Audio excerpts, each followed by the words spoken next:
New evidence is increasingly indicating that the attack on Saudi Arabia's oil industry originated in Iran. The massive loss of oil is expected to raise gas prices here at home. U.S. intelligence is pointing more clearly to Iran as the launching point for the attack on crucial oil facilities in Saudi Arabia.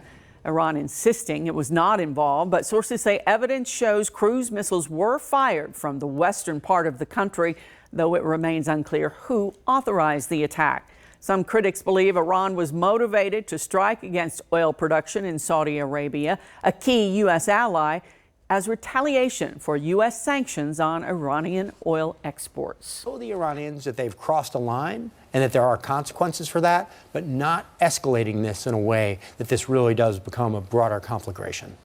The attack took out millions of barrels of the world's daily oil production. Here, the attacks resulted in a quick spike in gas prices, as much as 40 to 45 cents a gallon higher around Lexington. But the pain at the pump may not last long. Saudi Arabia's oil minister says that country's full crude oil production could be resumed as early as the end of the month. In the meantime, as LEX18's Alex Valverde reports, we'll pay a little more for gas.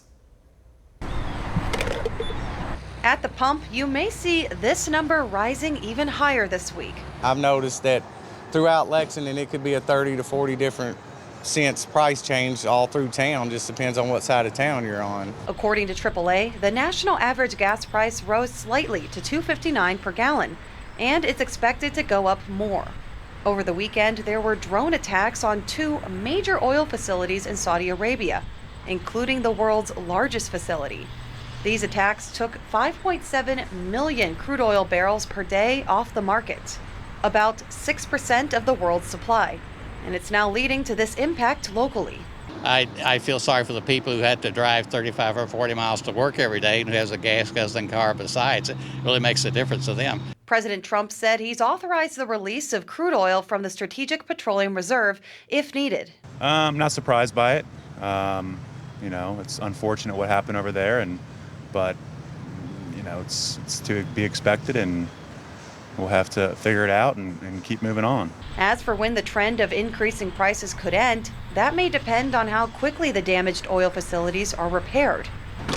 In Lexington, Alex Valverde, LEX 18 News.